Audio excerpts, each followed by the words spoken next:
brings new sordid details about the employment minister's scandal. And yesterday we learned that his company shares a mailing address with an international drug trafficker who's been busted for cocaine not once but twice. He's been caught out in falsehoods, caught faking Indigenous identity to try to secure government contracts meant for real Indigenous people, and his company is under investigation for 9 fraud-related counts. Why on earth has the Prime Minister not fired this man? Right.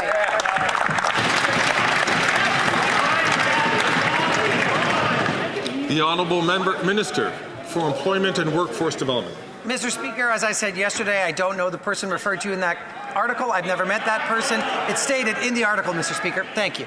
Look, no Liberals clap for him. The Not a Honourable Member single from Liberal is Capel. backing Randy. Let's recap the scandal so far. He said he was Indigenous, even though he wasn't. He said his great-grandmother was Cree, even though she wasn't.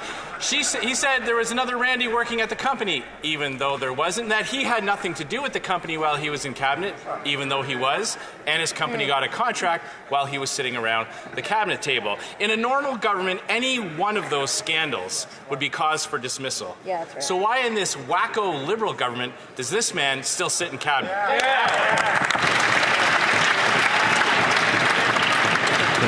Ask members to be very judicious in their use of words.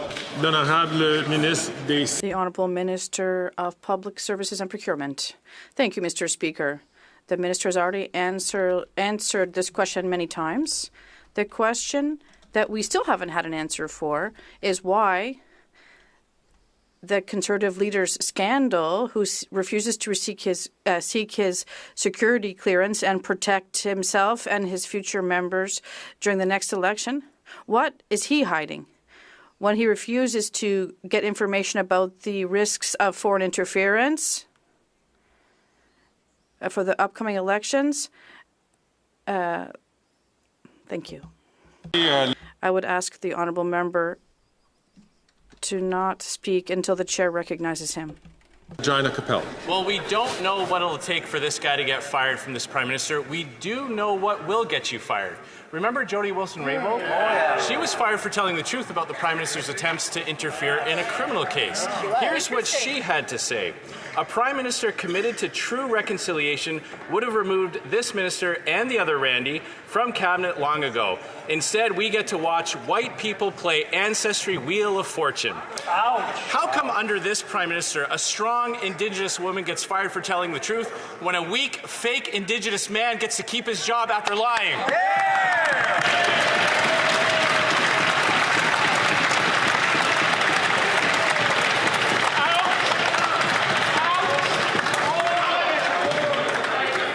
Again,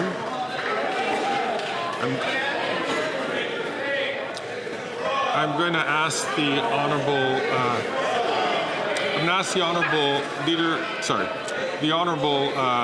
member from Regina Capel, who once sat in this chair, to withdraw that one word which was directly used to another member, which would not be considered parliamentary. I'm going to ask the honourable member to do so.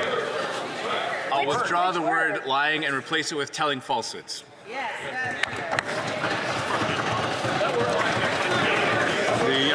The actual word.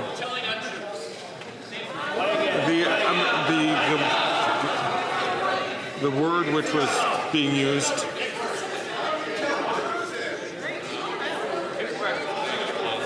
I'm going to ask the honourable member to withdraw the word fake, please.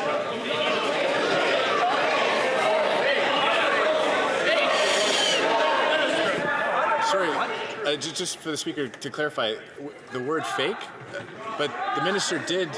He faked all those things. The Minister is now admitting that he's not Indigenous, so he pretended to be something that he wasn't.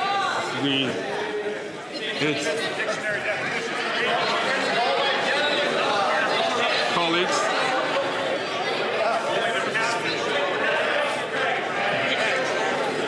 Only one solution. Colleagues, yesterday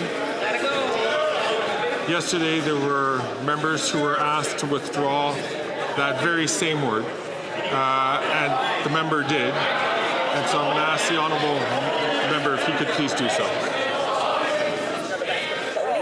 I I will withdraw the word fake and replace it with either sham, imitation, counterfeit. The honourable member.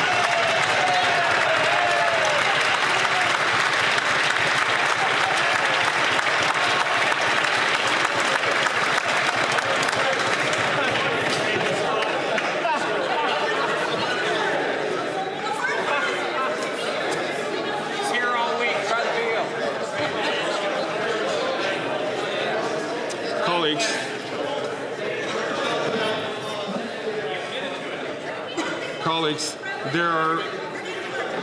I've always insisted, I'm going to ask all members please not to take the floor while the Speaker is addressing Parliament. When it has been a tradition of this place to ask very tough questions, to keep government accountable. It's important for government, of course, to provide very clear answers. But we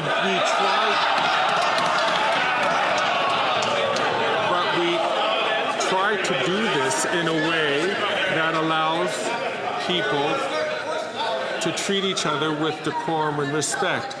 And so the honourable member has sat in this chair, in this position once before. Yesterday we asked a number of members to, when it was referring to a particular member, to withdraw that same word that I'm just asking for today.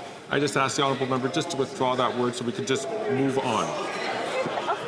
Mr. Speaker, when I sat in that chair, I heard the word fake being used many, many times. I will come back to this issue later on.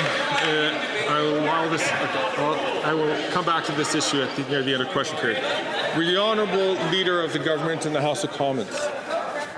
Well, thank you, Mr. Speaker, but I think that little display of disrespect for that place is ubiquitous of how Conservative members treat this place. And in fact, Mr. Speaker, it is the very fact that they are trying to distract and make a mockery. Colleagues.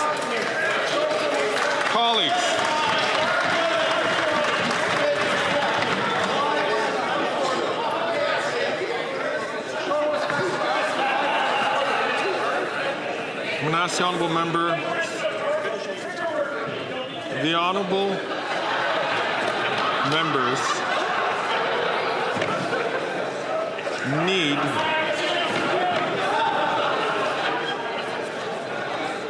I'm going to ask the honourable member from Lanark, Hastings, Addington to please. Sorry, forgive me. Lanark, Frontenac. Forgive me, the honourable member from Lanark, Frontenac and Kingston to please not take the floor when he is not recognized to do so. Now, colleagues,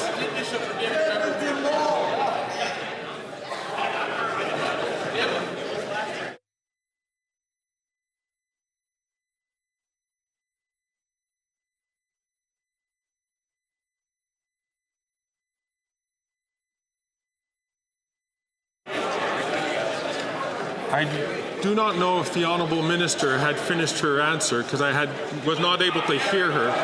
So I'm going to ask the Honourable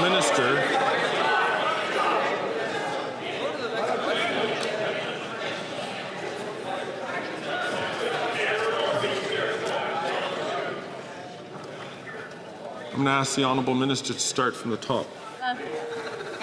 Mr. Speaker, I think this shameful display of disrespect from the Conservative members of Parliament for this place is on display today, and it is exactly how they have been operating for the past couple of weeks. Mr. Speaker, it is time for them to stop filibustering and obstructing the work of Parliament. It is time for them to start respecting this place, respecting the work we do here on behalf of Canadians. We have deposited up to 29,000 pages worth of documents. They need to stop these games and let everybody get back to work on behalf of Canadians. Thank you.